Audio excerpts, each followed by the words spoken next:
बिस्मिल्लाहिर्रहमानिर्रहीम। अस्सलाम वालेकुम बच्चों। बच्चों आज जो हम अपना टॉपिक पढ़ने जा रहे हैं वो है बच्चे इनहेलेशन और एक्सपायरेशन। मतलब कि ओवरऑल हम द मैकेनिज्म ऑफ ब्रीदिंग को पढ़ने जा रहे हैं।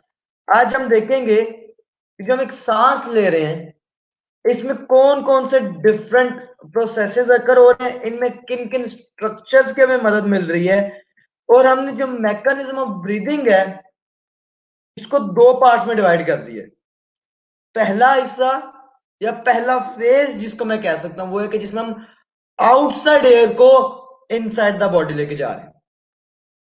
पहला फेज तो हो गया ये। दूसरा फेज क्या, गैसियस एक्सचेंज हो गया। जो एयर हम इनटेक की थी उसमें से हमने ऑक्सीजन को निकाल लिया और आफ्टर यूज ऑफ इट जो कार्बन डाइऑक्साइड थी थ्रू लंग्स वापस उस एयर में हमने कार्बन डाइऑक्साइड को भेज दिया।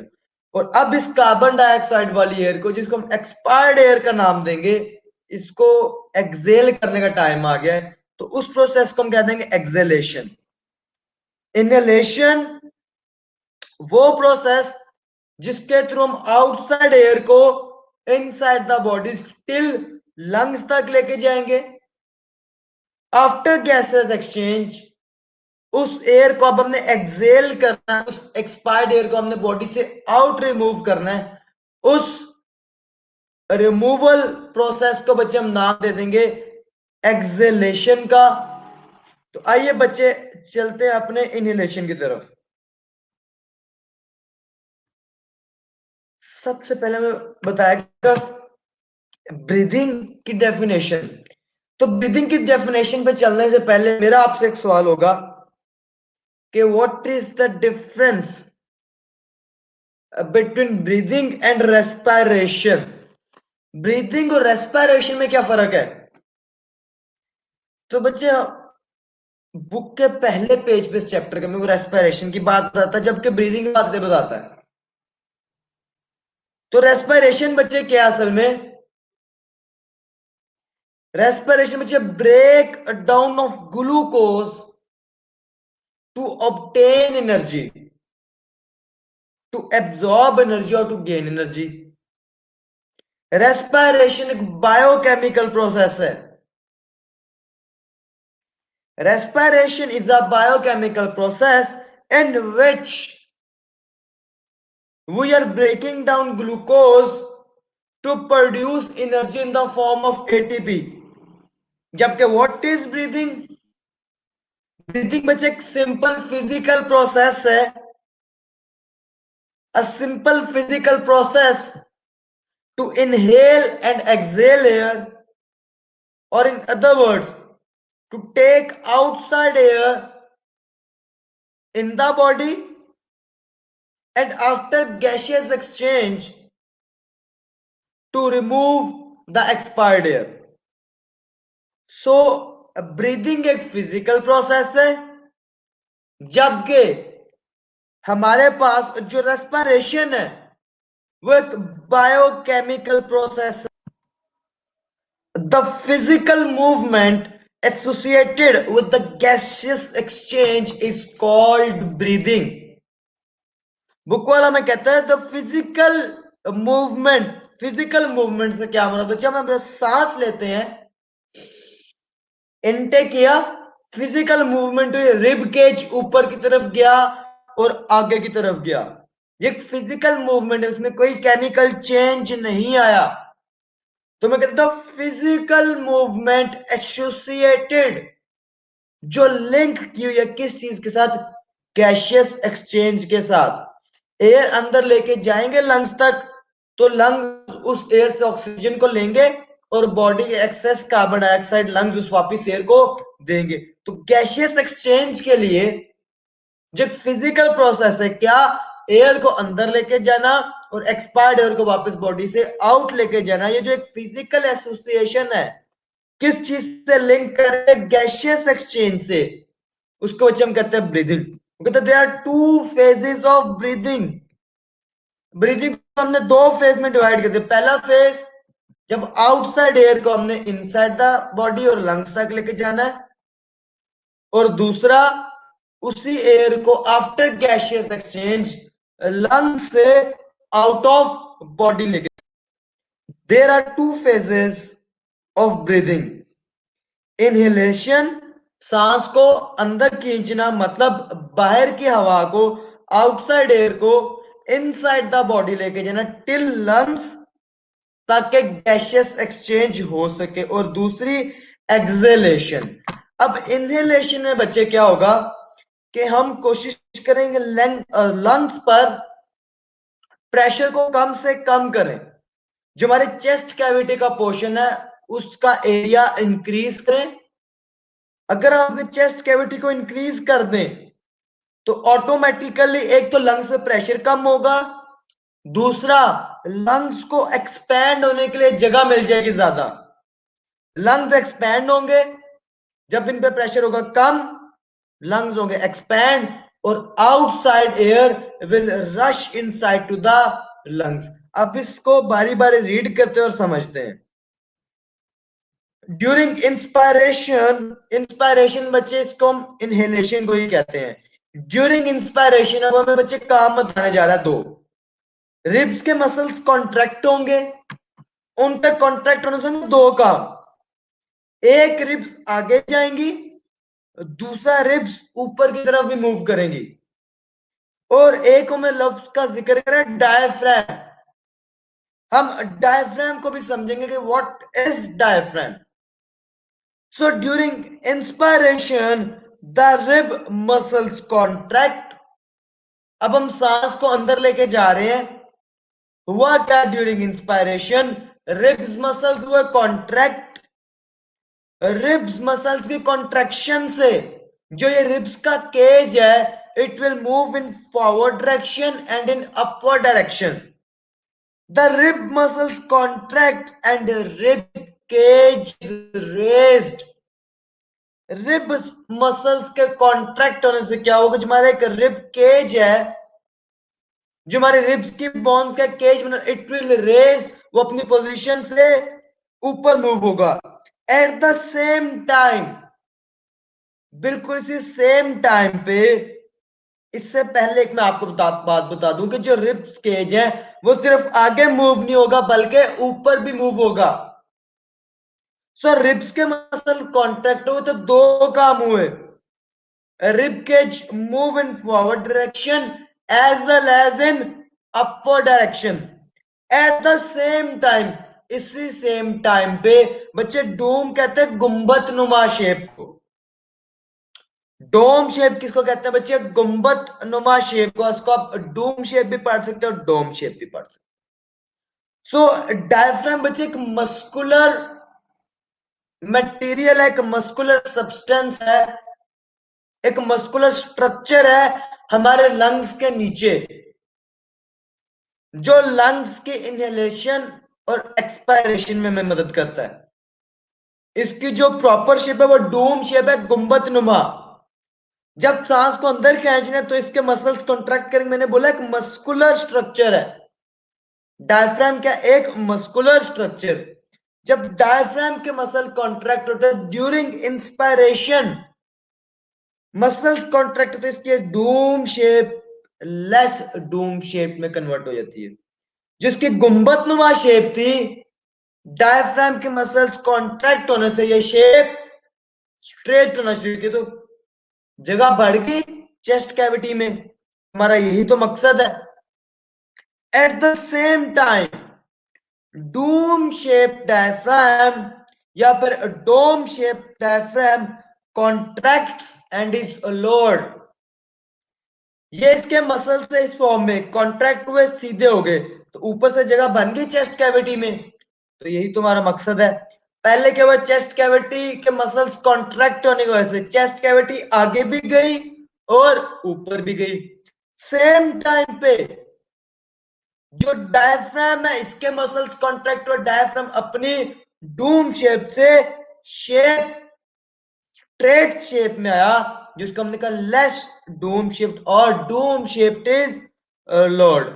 ओवरऑल अगर आप देखें तो हो क्या रहा है असल में कि हम चेस्ट कैविटी के अंदर, जो हमारे चेस्ट के कैविटी के अंदर जो हमारे रिब्स केज के अंदर जगह है उसको बढ़ा रहे हैं। ताकि लंग्स एक्सपैंड कर सके, ज्यादा से ज्यादा एयर लंग्स के अंदर रश कर सके। दिस मूवमेंट, अब इन दो मूवमेंट की वजह से, रिब्स मसल्स के कॉन्ट्रैक्शन की वजह से और डायफ्राम के कंट्रैक्शन की वजह से होता क्या है, this movement increase the area of thoracic cavity. बच्चे, चेस्ट कैविटी का दूसरा नाम थोरैसिक कैविटी भी है। तो बच्चों कहते हैं ये जो मूवमेंट हुई रिब मसल की और डायफ्राम के मसल की, इनकी वजह से हुआ क्या कि जो थोरैसिक कैविटी है, जो चेस्ट कैविटी है, इसका एरिया इंक्रीज कर गया, which reduces the pressure on the lungs। और इस एरिया इंक्रीज होने की वजह से क्या हुआ, जो लंग्स पे प्रेशर है वो कम हो गया। अब लंग्स एक्सपैंड कर सकते हैं, तो लंग्स एक्सपैंड करेंगे और बाहर से एयर अंदर आएगी। As the result the lungs expand and the air pressure within them also decreases। The air from outside rushes into the lungs to equalize the pressure on both sides। मैं इसको जल्दी से दोबारा रिपीट कर रहा हूं। रिब्स मसल्स कॉन्ट्रैक्ट हुए, rib cage आगे गया और ऊपर गया। सेम टाइम पे मस्कुलर डायफ्राम के जो मसल्स है वो कॉन्ट्रैक्ट हुए और इसकी शेप लोअर हुई, डोम शेप हुई कम। इससे क्या हुआ, चेस्ट कैविटी, थोरैसिक कैविटी का एरिया बढ़ गया, जिससे लंग्स पे होगा प्रेशर कम।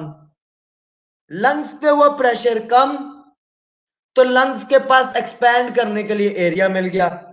प्रेशर कम होने की वजह से लंग्स एक्सपैंड, जिसकी वजह से अंदर का प्रेशर हो गया लो और बाहर की जो एयर है वो रश करेगी इनटू द लंग्स। और इस प्रोसेस के बच्चे हम नाम दे रहे हैं इंस्पायरेशन।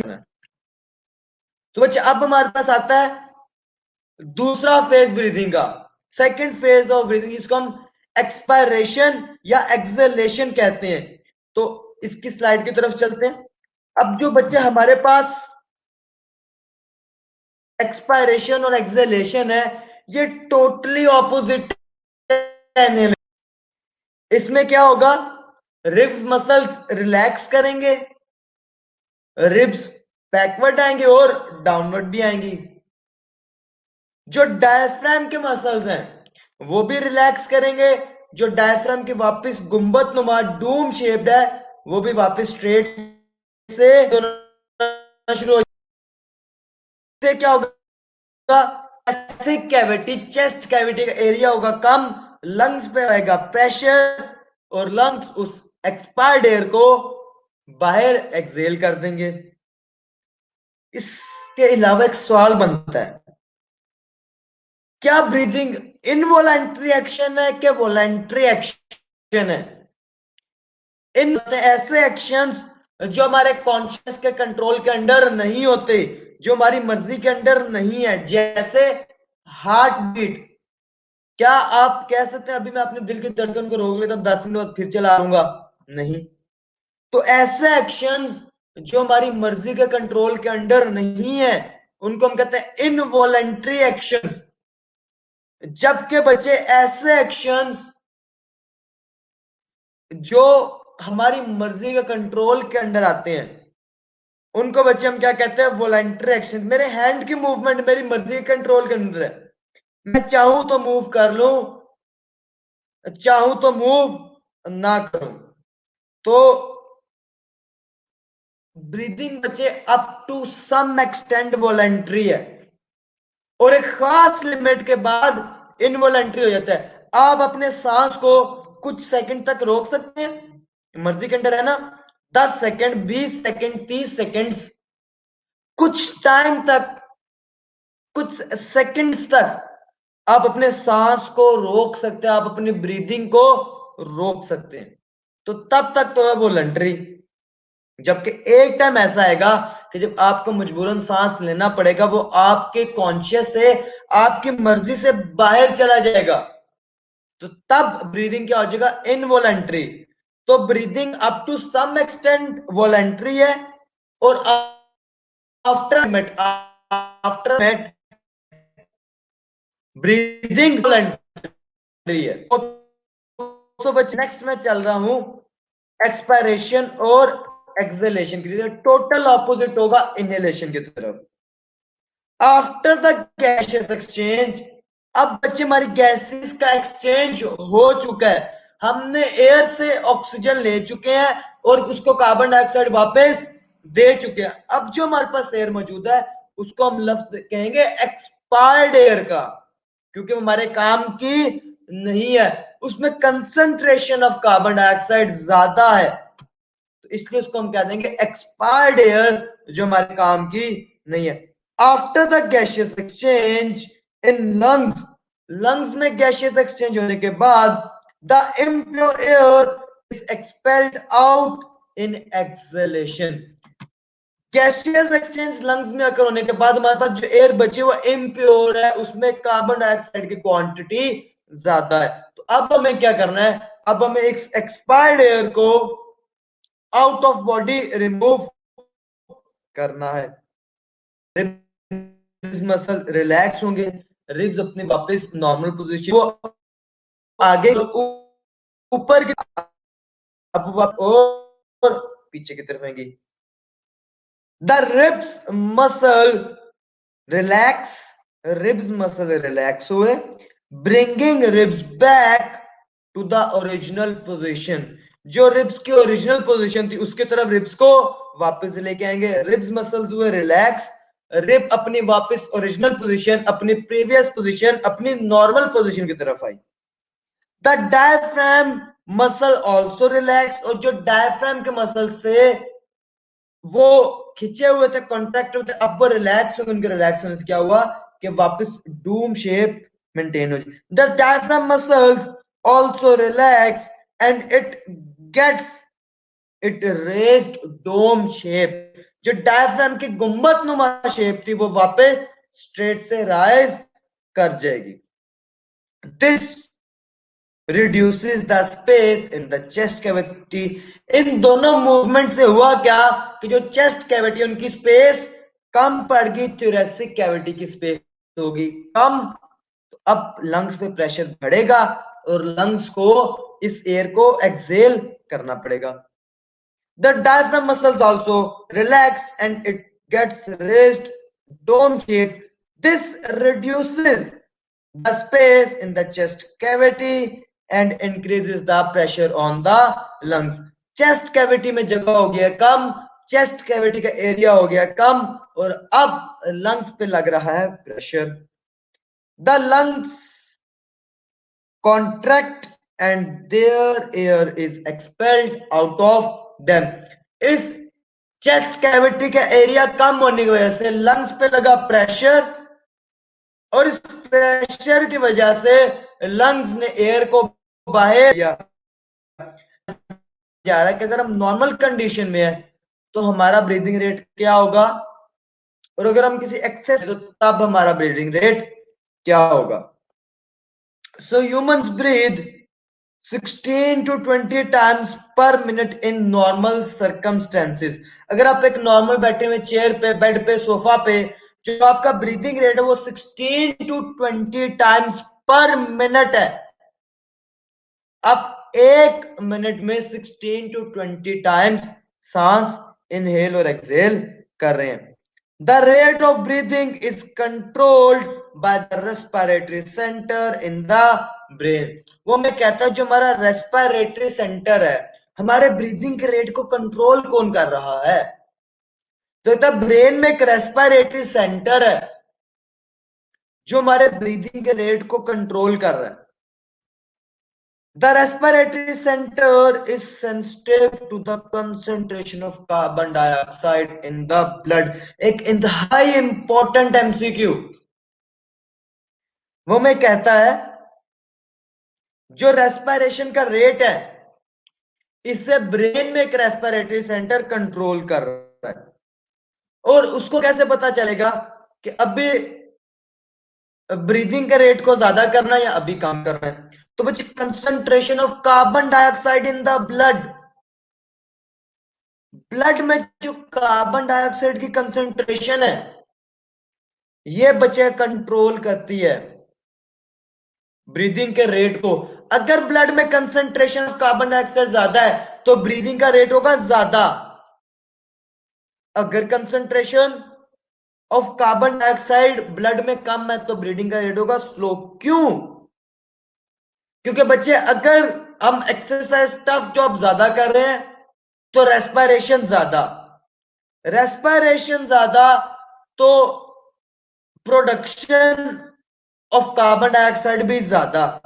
अगर कार्बन डाइऑक्साइड ज्यादा प्रोड्यूस हो रही है मतलब कि कार्बन डाइऑक्साइड की कंसंट्रेशन ब्लड में भी ज्यादा होगी। और अगर concentration of carbon dioxide blood में ज्यादा तो रेट ऑफ ब्रीदिंग भी ज्यादा, जबकि रेट ऑफ ब्रीदिंग को ब्रेन में एक रेस्पिरेटरी सेंटर कंट्रोल कर रहा है।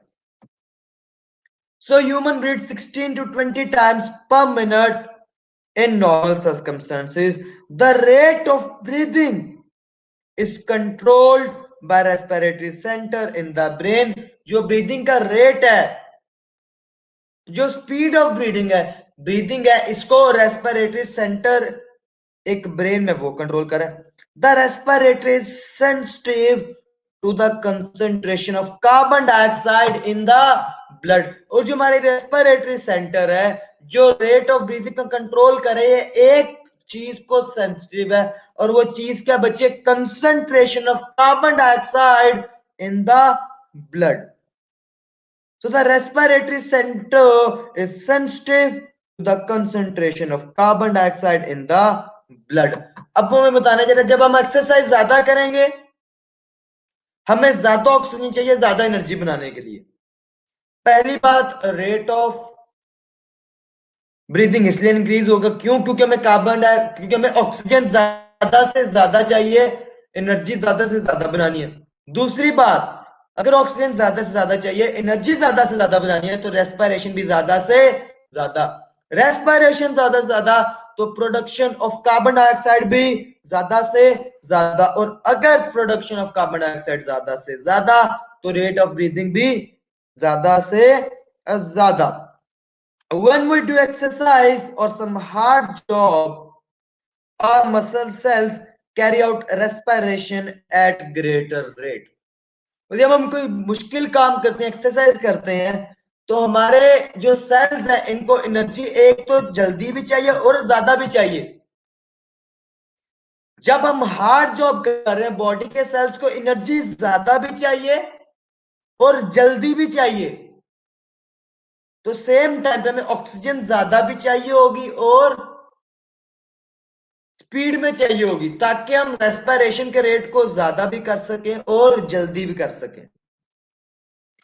The respiratory center is sensitive to the concentration of carbon dioxide in blood. When we do exercise or hard job, our muscle carry out a respiration at greater rate. जब हम hard job करेंगे तो rate of respiration भी increase हो जाएगा, ज्यादा हो जाएगा। It result in the production of more carbon dioxide which is released in blood. जाहिर बात है जब रेस्पिरेशन का रेट ज्यादा होगा तो प्रोडक्शन ऑफ कार्बन डाइऑक्साइड भी ज्यादा होगी और इस कार्बन डाइऑक्साइड को रिलीज किधर करना है? हर सेल अपना वेस्ट मटेरियल ब्लड में रिलीज करता है। ऐसे ही बच्चे, तो जब कार्बन डाइऑक्साइड ज्यादा ब्लड में रिलीज होगी तो ब्लड में concentration of carbon dioxide increase हो जाएगी। The greater than normal concentration of carbon dioxide stimulates the respiratory center of the brain. जब कार्बन डाइऑक्साइड कंसंट्रेशन ब्लड में एक पर्टिकुलर अमाउंट से ज्यादा होना शुरू होगी तो इसको सेंस करेगा वो रेस्पिरेटरी सेंटर जो ब्रेन में बैठा हुआ है और ये करेगा क्या? रेट ऑफ ब्रीदिंग को इंक्रीज कर देगा। The respiratory center send message to the ribs muscles and diaphragm to increase the rate of breathing. Respiration ज्यादा हुई क्यों? क्योंकि हम एक्सरसाइज टफ कर रहे थे। रेस्पिरेशन के ज्यादा होने से कार्बन डाइऑक्साइड प्रोडक्शन हुई ज्यादा। कार्बन डाइऑक्साइड की प्रोडक्शन जो ब्लड में ज्यादा हुई थी उसको सेंस किया रेस्पिरेटरी सिस्टम जो कि बैठा हुआ है ब्रेन में। उस रेस्पिरेटरी सिस्टम ने ऑर्डर भिजवाया है डायफ्राम को और रिब्स मसल्स को कि अपनी कंट्रैक्शन और रिलैक्सेशन के अमल को, अपनी इस मूवमेंट को तेज कर दें ताकि ब्रीदिंग का रेट तेज हो सके। The respiratory center sends messages to the rib muscles and diaphragm to increase the rate of breathing so that the excess carbon dioxide present in the blood can be removed out of body। इस breathing के rate का fast करने का मकसद क्या है, उसके पीछे लॉजिक क्या है, रीजन क्या है, ताकि हम ज्यादा से ज्यादा कार्बन डाइऑक्साइड को आउट ऑफ बॉडी रिमूव कर सके और ज्यादा से ज्यादा ऑक्सीजन को इनसाइड द बॉडी लेके आ सके। ड्यूरिंग एक्सरसाइज और hard physical job, the breathing rate may increase up to 30 to 40 times per minute। तो बच्चे नॉर्मल कंडीशन में ब्रीदिंग रेट है 16 to 20 टाइम्स पर मिनट, जबकि हार्ड और टफ फिजिकल एक्सरसाइज में जो ब्रीदिंग रेट है ये up to 30 to 40 times per minute जा सकता है। तो बच्चे ये था हमारा आज का लेक्चर, उम्मीद करता हूँ समझ आ गई होगी। इंशाल्लाह करते हैं कंटिन्यू इसको कल, तब तक के लिए बच्चे अल्लाह हाफिज।